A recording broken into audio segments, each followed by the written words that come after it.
유진이 사라지고 난 후 호숫가에 혼자 남겨진 민영은 정신을 가다듬었다.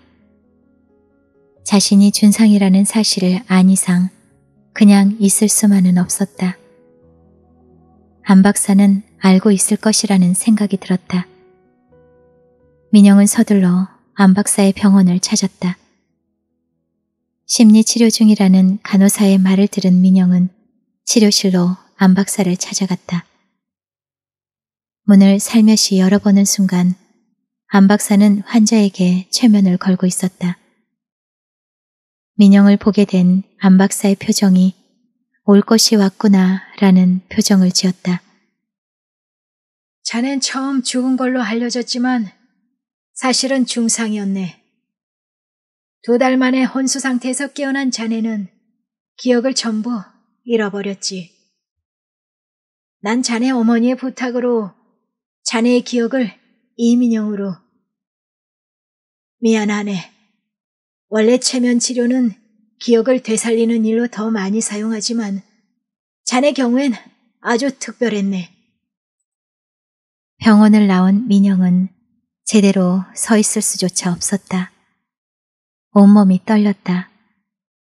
최면 치료로 과거의 모습을 잃어버린 채 10여 년 동안 이민영으로 살아온 강준상. 한없이 쓸쓸했다.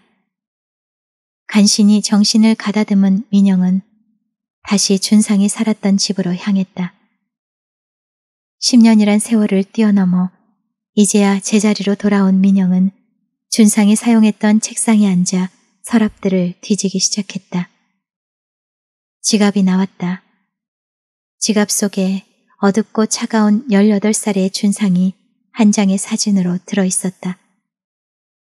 어디선가 유진의 목소리가 들려왔다. 옛날에 그림자 나라에 간 사람이 있었어요. 그런데 아무도 그 사람에게 말을 걸어주지 않았대요. 그래서 외로웠대요. 멍하게 사진을 바라보던 민영의 눈시울이 붉어졌다. 그 사람이 바로 자신이었던 것이다. 어느새 민영의 눈에선 하염없는 눈물이 흘러내렸다.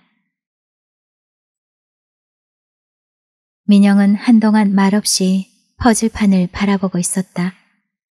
정말 기억하고 싶은 것들이 너무 많았다. 그때 김 차장이 결제 서류를 들고 안으로 들어서다가 초췌한 민영의 모습을 보고는 걱정스럽게 물었다. 대체 어디서 뭐하고 있었던 거야? 민영은 여전히 퍼즐판을 보며 씁쓸한 미소를 보였다. 누구 좀 찾으러요. 누굴 찾는지는 몰라도 딴 사람 찾기 전에 이민영 이사부터 찾아라. 몰골하고는. 이거 사인하고 가서 쉬어. 김 차장이 결제 서류를 내밀었다. 결제 서류를 받아들고 사인을 하려던 민영의 손길이 갑자기 멈추었다. 서명란에 이민영이라 써있는 것을 본 민영은 물끄러미 바라보고 있다가 사인을 하지 못하고 그냥 나와버렸다. 할 수가 없었다.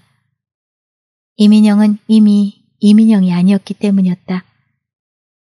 사무실을 나온 민영이 숙소인 호텔로 들어섰다. 복도 코너를 돌아 자신의 방으로 들어서려던 민영의 눈에 상혁의 모습이 들어왔다. 상혁이 민영을 불렀지만 민영은 모른 척하고 외면했다. 강준상! 방문을 열고 들어서려는데 상혁이 준상을 불렀다. 멈춰선 민영이 천천히 상혁을 돌아보았다. 역시 너였니? 방으로 들어선 두 사람. 창밖을 바라보고 있는 민영에게 상혁이 먼저 입을 열었다. 네가 알아낸 줄 알았다. 춘천 학교로 강준상의 흔적을 찾아 누가 왔다고 했을 때 넌 줄 알았어. 어떻게 그렇게 강준상인 걸 까맣게 잊고 산 거니? 기억을 잃었던 거니? 민영은 여전히 창밖만 바라보고 있었다. 원하는 게 뭐죠? 민영이 상혁을 향해 돌아보았다. 그러자 상혁이 자리에서 일어났다. 이민영 씨. 상혁은 잠시 동안 민영을 바라보기만 했다. 사실 민영이 준상이라고 해서 상혁에게 달라질 건 없었다. 문제는 유진이었다. 유진이는 안 됩니다. 유진이한테 나타나지 말아주세요. 더 이상 괴롭히지 말아주세요. 민영은 유진의 이름을 듣는 순간 가슴이 시렸다.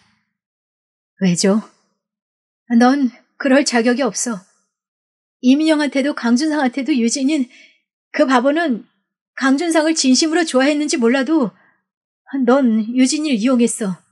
네 입으로 말했었어. 내가 싫어서 유진이를 이용한 거라고. 민영은 서글퍼졌다. 기억이 나지 않았다. 강준상이 그랬습니까? 기억이 나지 않습니다. 유진 씨를 내가 이용했습니까? 민영의 말이 끝나자 상혁은 바닥에 무릎을 꿇고 앉았다. 상혁은 유진이가 기억을 잃은 민영, 아니 되돌아온 준상에게 또다시 상처를 받게 할 수 없다고 생각했다. 또다시 준상에게 유진을 빼앗길 수는 없는 일이었다. 지난 10년으로 충분하지 않나요? 무릎을 꿇고 있던 상혁은 민영에게 비수와도 같은 한마디를 던지고는 방을 나왔다. 민영의 방을 나온 상혁은 유진의 집 앞에서 유진을 기다리고 있었다. 한참을 기다린 후 진숙과 함께 걸어오는 유진을 발견한 상혁은 빠른 걸음으로 유진에게 다가갔다. 그리고 유진을 힘껏 끌어안았다. 그렇지 않아도 유진은 하루 종일 상혁이와 연락이 되지 않아 걱정이 됐었다. 웨딩드레스와 턱시도를 맞추는 날인데 연락이 되지 않아 유진은 혼자 채린의 가게에 갔었다. 치수를 재던 채린이 한마디 던졌다. 유진이 때문에 아직도 불안해하는 상혁에게 신경 좀 쓰라고. 유진은 채린이 무슨 이유로 그런 말을 했는지 걱정이 되었다. 그리고 지금도. 채린은 친구들과의 모임 시간이 다가오자 외출 준비를 서둘렀다. 그때 민영이 계단을 걸어 올라왔다. 너무 기쁜 채린은 물어볼 것이 있어서 왔다는 민영에게 말할 틈도 주지 않고 혼자서 횡설수설하더니 용국에게 전화를 걸었다. 모임에 갈 수 없다고 말하려는데 민영이 휴대폰을 빼앗아 들고 채린과 함께 가겠다며 전화를 끊었다. 영문을 모르는 채린의 눈이 휘둥그레졌다. 채린은 민영의 차를 타고 가면서도 영 내켜하지 않았다. 정말 오랜만에 민영과 만났는데 친구들과 함께 있는 것이 싫었다. 단 둘만 있고 싶었다. 물어볼 게 있다며. 그럼 조용한 곳이 낫지 않아? 끝내 미련을 버리지 않는 채린이었다. 생각해보니까 네 친구들한테 물어봐도 대답해줄 사람이 많을 것 같다. 채린은 민영이 이상했다. 도대체 뭐가 궁금한 것일까? 술집으로 들어선 민영은 진숙과 용국이 앉아있는 테이블로 다가가며 말했다. 동창들끼리 모이는 걸 보니까 보기 좋네요. 다들 방송반이었다고 했죠? 그런데 오늘 모이는 친구들 말고 한 명이 더 있다고 들었는데 이름이 뭐라더라? 맞다, 강준상. 그 친구하고도 친했나요? 특별히 모가 나게 구는 것도 아닌데 친구들은 누군가를 닮은 민영을 불편해하는 기색이 역력했다. 그때 카페로 들어선 상혁은 민영을 보고는 순간적으로 당황했다. 친구들은 상혁과 민영의 시선이 부딪히는 순간을 숨죽인 채 바라보고 있었다. 친하지 않았나 보네. 근데 유진 씨는 같이 안 왔나 보죠? 상혁에게 시선을 고정시킨 민영이 웃음을 짧게 흘렸다. 자주 뵙는군요, 이민영 씨. 싸늘하게 민영의 이름을 부르는 상혁의 표정에 어두운 그림자가 드리워졌다. 민영은 술자리의 분위기가 상혁의 표정처럼 어두운 것에는 별로 신경 쓰지 않았다. 자신이 정체성을 잃고 헤매는 것을 그들의 탓으로 돌리고 싶은 마음도 없었다. 다만 매일 함께 지냈던 사람의 죽음을 어느 한 사람도 제대로 확인하지 않았다는 것이 아쉬울 뿐이었다. 어떻게 단 한 사람도 확인하려 하지 않았는지. 친구였다면서. 민영은 다시 준상에 관한 이야기를 늘어놓기 시작했다. 상혁과의 사이가 몹시 궁금했던 것이다. 죽은 사람 얘기 너무 가볍게 하시는 거 아닙니까, 이민영 씨? 용국이 더는 들어줄 수 없다는 표정으로 민영의 말을 막았다. 순간 민영의 얼굴에서 묘한 웃음이 번졌다. 죽은 사람이라? 그런데 그 사람이 죽은 건 확실한가요? 들어보니까 장례식의 간부는 아무도 없던데. 정말로 죽었는지 누가 확신하죠? 모두의 얼굴에 놀란 기색이 역력했다. 혹시 강준상이 죽지 않고 살아있을 거란 생각은 안 해보셨나요? 기억상실증에 걸렸거나 이름을 바꿨다거나, 예를 들면 이민영 같은 이름으로 말이죠. 상혁을 보는 민영의 눈빛에서 날카로운 섬광이 번뜩였다. 모두는 눈을 동그랗게 뜨고 경악을 금치 못하는 표정으로 민영을 응시하고 있었다. 재미있다는 표정으로 엷은 미소를 흘리던 민영이 미소를 거두며 자리에서 일어났다. 그런데 그럴 리가 있겠습니까? 유감스럽게도 이민영입니다. 먼저 실례하죠. 민영은 뒤도 돌아보지 않고 엘리베이터를 향해 걸었다. 멍하고 혼란스러운 사람들의 시선이 자신의 뒤통수에 꽂히는 것을 느끼며 서둘러 술집을 빠져나왔다. 그때 택시에서 내리는 유진을 본 민영이 유진에게 다가갔다. 어색하지만 슬프게 미소 짓는 유진의 모습을 보는 민영의 눈빛이 몹시 흔들리기 시작했다. 가슴을 아프게 뒤흔드는 그런 눈빛이었던 것이다. 나랑 얘기 좀 해요. 민영은 갑자기 유진의 팔을 잡아 끌었다. 당황한 유진은 순간적으로 팔을 뿌리쳤다. 민영 씨답지 않게 왜 이래요? 민영을 바라보는 유진의 눈빛에 불안함이 스며들었다. 이민영다운 게 뭐죠? 이민영다운 게 뭔가요? 절규하는 민영의 모습이 낯설고 혼란스러웠다. 절대 함부로 행동할 사람이 아니라는 걸 알고 있는 유진의 가슴이 안타까움으로 무너져 내렸다. 유진은 낯선 민영의 모습을 안타깝게 바라보았다. 민영의 두 눈에 서서히 눈물이 고였다. 유진 씨, 나 준상이에요. 힘들게 입을 연 민영의 눈에서 눈물이 흘러내렸다. 기억나지 않는 지난 시간, 그 지난 시간 속에서 자신을 너무나 사랑했던 유진. 아무것도 기억하지 못한 채 그녀 앞에 서 있는 자신. 민영의 시린 가슴에 서러운 비가 내렸다. 첫사랑이 다시 부르면. 한바탕 폭풍우가 지나간 것 같았다. 매섭게 비바람을 몰고 왔다가 언제 그랬냐는 듯이 잠잠해진 폭풍우. 민영이 자리를 뜨자 남아있는 친구들의 표정은 묘하게 일그러져 있었다. 이민영이 강준상이라는 상상만으로도 소름이 돋을 지경이었다. 그리고 생각해보니 민영의 말대로 그가 준상이라고 여겨도 좋을 만큼 정말로 그는 준상이 같은 구석이 많았다. 가끔씩 비춰지는 싸늘한 모습에서 찔러도 바늘 하나 들어가지 않을 것 같은 표정까지 완전히 강준상의 모습이었다. 거기다가 왠지 모르게 다가오는 느낌, 강준상과 함께 지냈던 그들만이 느낄 수 있는 그 느낌이 그랬다.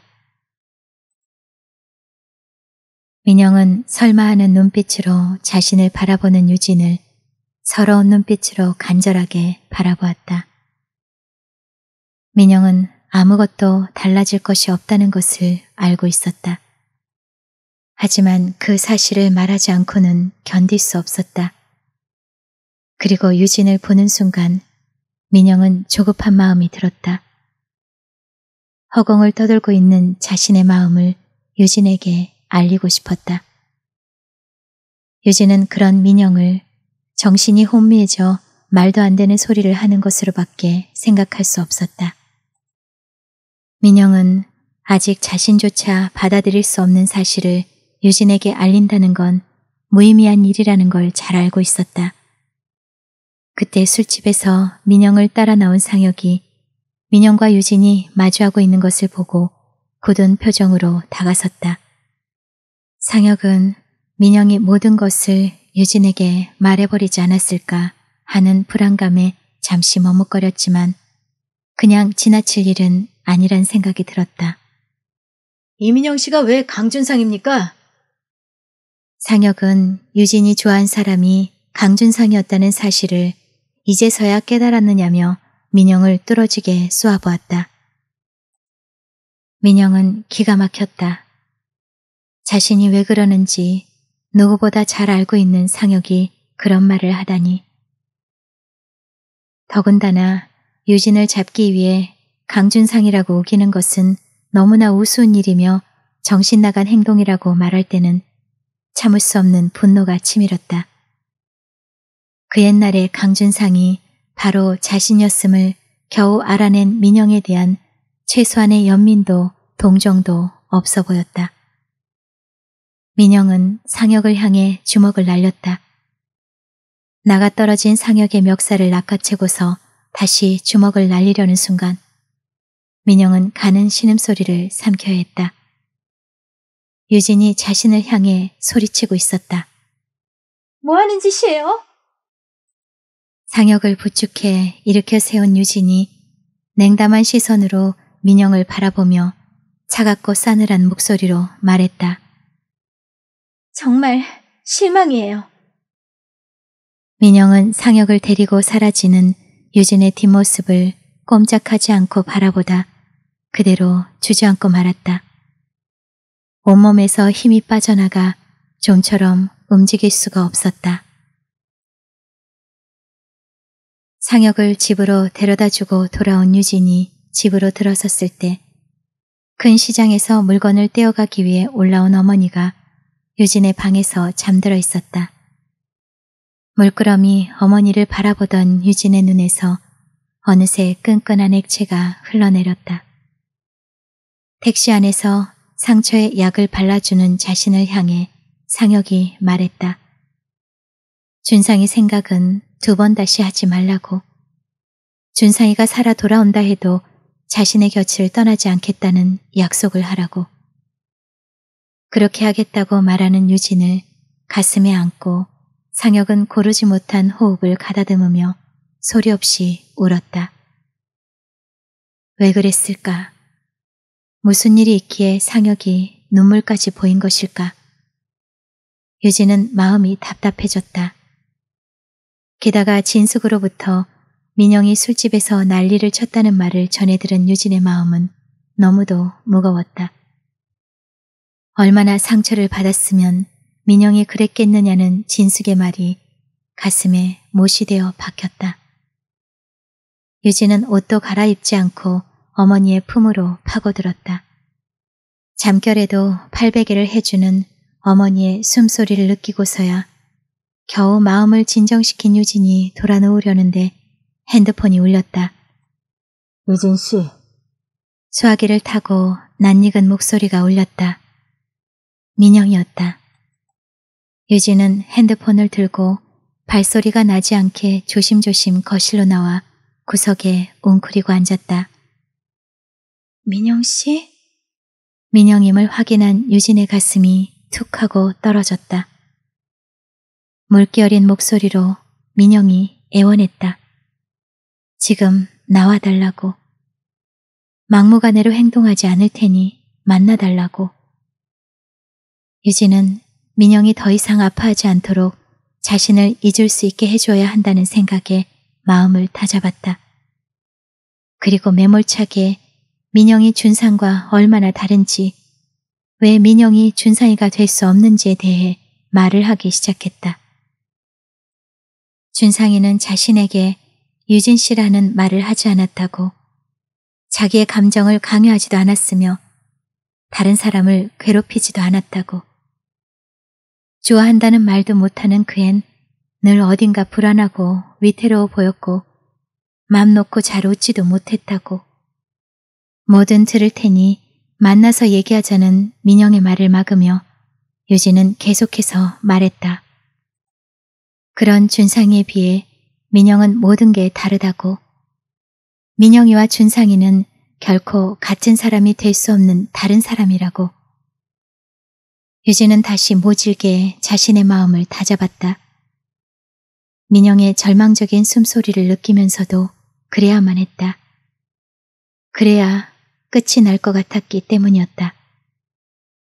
이제는 정말 준상이가 돌아온다고 해도 나 상혁이 떠날 수 없어요. 나 상혁이 선택했어요. 민영 씨도 나를 상혁이한테 보내줬잖아요. 나 이제 그만 놔줘요. 이게 마지막이에요.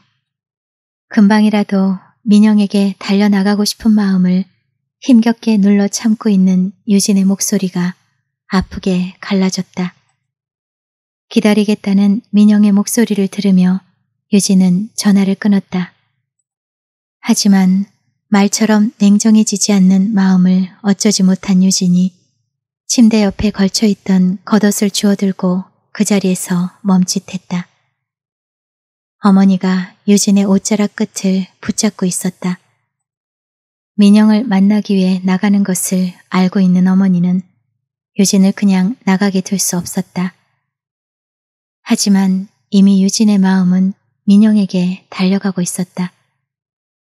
유진은 마지막으로 얼굴만 보고 오겠다며 어머니의 손길을 뿌리쳤다. 순간 필사적으로 유진의 옷자락을 붙잡고 있던 어머니가 쓰러졌다. 쓰러진 어머니를 보며 유진은 그대로 주저앉아 서럽게 울음을 터뜨렸다. 상혁이 진숙의 전화를 받고 달려왔을 때는 의사가 와서 응급처치를 끝낸 상태였다. 무슨 일이냐는 표정으로 유진을 보았을 때 유진의 눈물이 상혁의 가슴에 허탈하게 파고들었다. 옆에 있던 진숙의 불안한 표정이 상혁의 마음을 더욱 허허롭게 만들었다. 민영은 일방적으로 전화를 끊어버린 유진이 오지 않을 것이라는 것을 알면서도 아주 오랜 시간을 그대로 공원 벤치에 앉아 있었다. 유진에게 말하지 못해서 터질 것 같은 가슴속에 남아있는 말들을 어떻게든 전하고 싶었다. 한참을 기다려도 유진은 나타나지 않았다. 준상이가 돌아온다 해도 상혁을 떠날 수 없다는 유진의 목소리를 떠올리던 민영이 자리에서 일어났다. 혼란스럽고 괴로운 마음을 떨쳐버리기 위해 거리를 헤매던 민영이 호텔로 들어섰을 때 상혁이 기다리고 있었다.